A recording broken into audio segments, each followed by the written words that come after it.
c'est moi, Yessinarwa, et on se retrouve enfin dans une nouvelle vidéo. Enfin, on s'est vu il y a quelques jours, hein.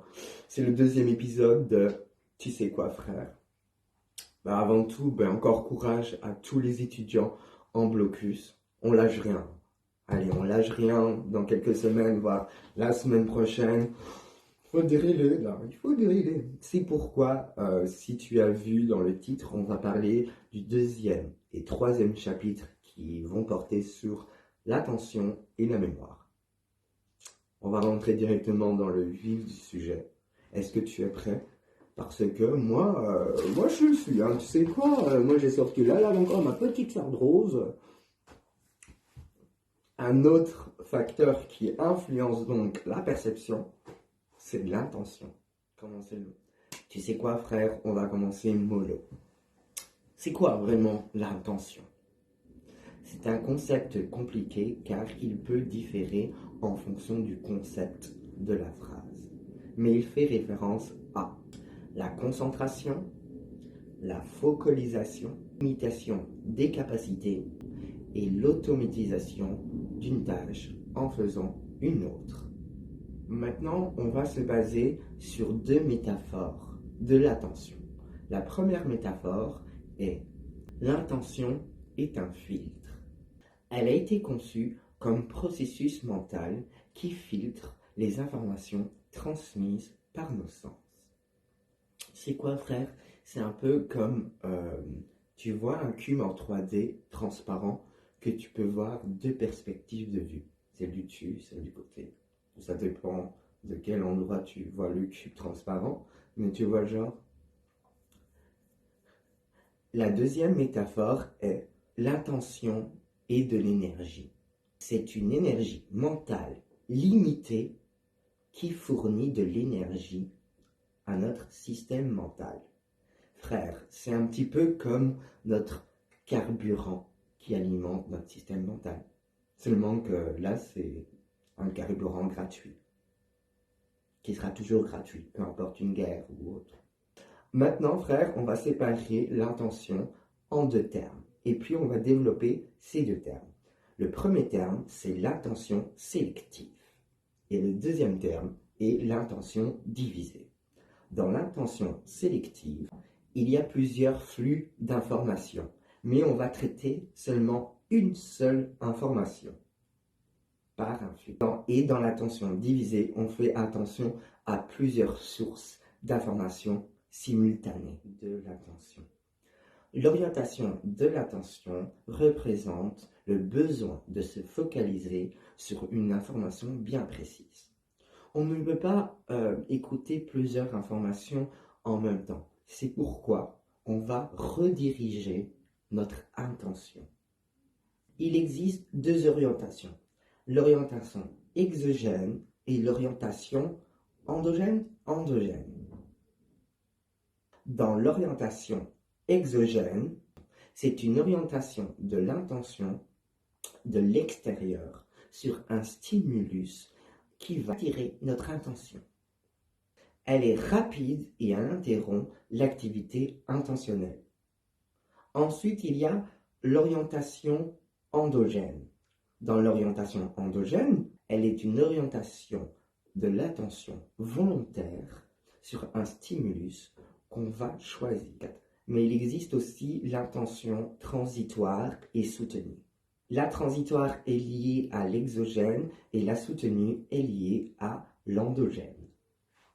La théorie de l'intention ou des filtres, elle se base sur l'intention sélective comme modèle attentionnel. Elle tente d'informer comment notre système cognitif filtre les informations. Voyons maintenant l'intention divisée, frère. Il y a plusieurs étapes de traitement. Elle demande beaucoup d'énergie cognitive. Et quelles sont les conditions? Les ressources intentionnelles et les doubles tâches. Plus on est expert et plus on sera capable de faire la tâche par automatisation. Et on a besoin de ressources intentionnelles. Voyons maintenant le principe de la capacité limitée. Elle explique que face à une tâche nouvelle, on mettra toute notre attention sur cette nouvelle tâche. Nous avons aussi un réservoir de ressources intentionnelles, mais il faut savoir qu'elle est limitée. C'est quoi, frère, pour ce dernier paragraphe de l'intention? On va voir une dernière théorie, c'est la théorie de l'intégration des attributs. Elle tente de lier les mécanismes de la perception avec les mécanismes de l'attention. Les processus contrôlés sont un petit peu, comment te dire, frère, les ciments de la perception. Et elle se fait en 2 étapes. Le traitement automatique en parallèle et le traitement contrôlé pour construire l'objet. Tu sais quoi, frère? On va entamer directement le chapitre 3. Ça sera sur la mémoire. La mémoire, je vais la séparer en 3 gros thèmes. Le premier thème, c'est la mémoire à court terme. Le deuxième thème, ça sera la mémoire à court terme qui sera liée à la mémoire de travail. Et le dernier thème qu'on va voir sur la mémoire, ça sera la mémoire à long terme. Est-ce que tu es prêt? Parce que moi, je pense que je le suis. Alors, let's go. La mémoire joue un rôle central dans la vie de tous les jours. Et elle intervient dans les activités cognitives, comme la perception ou le langage ou l'attention. Tu sais quoi, frère? La mémoire n'est pas seulement un endroit de stockage, mais elle est aussi un outil d'interférence. On se fait une image dans notre tête. Une petite question pour toi. Comment l'information perspective est mise en mémoire? Il faut que tu saches que le processus de mise en mémoire s'appelle l'encodage. On reçoit une information quelconque et puis on l'encode. Sous forme visuelle, auditive, 3 petits points. Mais une fois encodé, qu'arrive-t-il à l'information?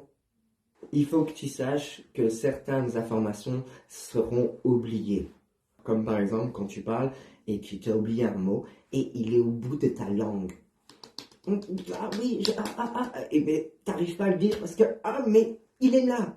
Mais maintenant, on va voir 3 méthodes de récupération de l'information. C'est le rappel libre. 2, le rappel indicé. C'est le rappel partiel. Et puis, il y a la reconnaissance. Et ça, tu sais quoi, frère? Maintenant, on va passer de la mémoire à court terme qui est liée à la mémoire de travail. Mais pourquoi elle est liée? Parce que la mémoire à court terme a beaucoup de problèmes. Le premier problème, c'est que la mémoire à court terme est unitaire. Et le second problème, c'est que la mémoire à court terme est composée de sous-structures, l'audition et la vision, etc. C'est une étude qui a été faite par, je vais vous le lire, de Brondinson, Hitch et Bishap. Je suis vraiment désolé d'écorcher leur nom de famille, mais moi et les noms, c'est chaud, quoi. On se rend compte que le traitement de l'information n'est pas au même endroit que le stockage de l'information. Ces 2 problèmes permettent le passage vers la mémoire de travail. Et il faut que tu saches que la mémoire de travail a 3 composantes. Le premier, c'est la boucle phonologique. Elle manipule et stocke l'information verbale. 2, il y a le centre exécutif. C'est la zone qui choisit la stratégie optimale pour traiter l'information. Et enfin, le calepin viso-spatial. Tu sais quoi, frère? On va passer maintenant à la mémoire à long terme. Il faut que tu saches qu'on peut vivre difficilement sans la mémoire à long terme. Et elle a été étudiée par plusieurs psychologues comme Conway, Cowan et Stop-Oy. Je vais mettre les noms parce que je suis en train d'écorcher leurs noms et ça va pas. Et donc, dans leurs études, ils veulent vérifier ce qui est le rappel des étudiants. Il faut que tu saches que la mémoire à long terme est renforcée s'il y a régulièrement une information répétée dans la mémoire à court terme. Suffit-il vraiment de répéter pour pouvoir mémoriser? Ben, ça a été testé par Rudis avec 20 mots. L'hypothèse, elle est que plus on va répéter les mots, plus on va les retenir. Tu saches, frère, qu'un événement peut arriver une fois et on peut le mémoriser.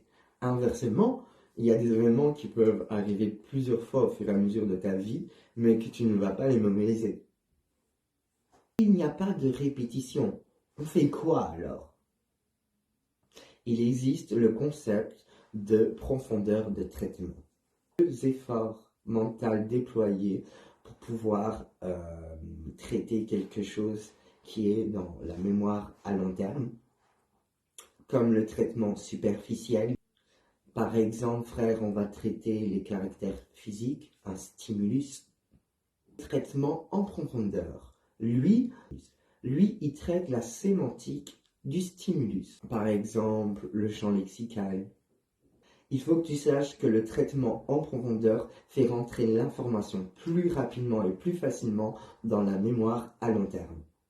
Mais frère, comment se fait la récupération de l'information dans la mémoire à long terme? Il faut que tu saches, frère, que la capacité de la mémoire à long terme, elle est aussi limitée. Parfois, on a du mal à se souvenir de l'information, mais il faut que tu saches que c'est nécessaire pour ton cerveau.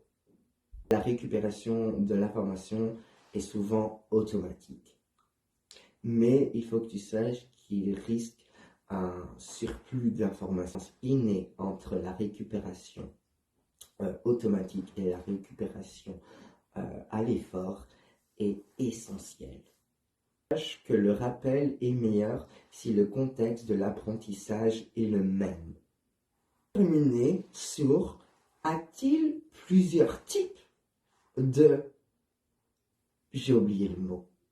Et qu'est-ce qu'on voit? Mémoire à long terme. Oula, ma mémoire elle est en train de prendre un coup là.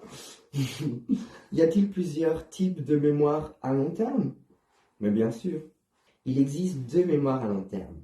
La première, c'est la mémoire épisodique. Et la seconde, c'est la mémoire sémantique. Donc, il faut que tu saches que dans la mémoire épisodique, elle contient l'événement personnel passé. Dedans, un épisode peut changer et l'organisation est généralement temporelle. Et la véracité des souvenirs est souvent basée sur les expériences personnelles.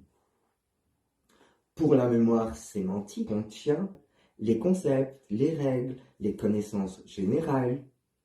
Et l'organisation se base sur le contenu. Il n'y a pas d'ordre aux chronologies des souvenirs.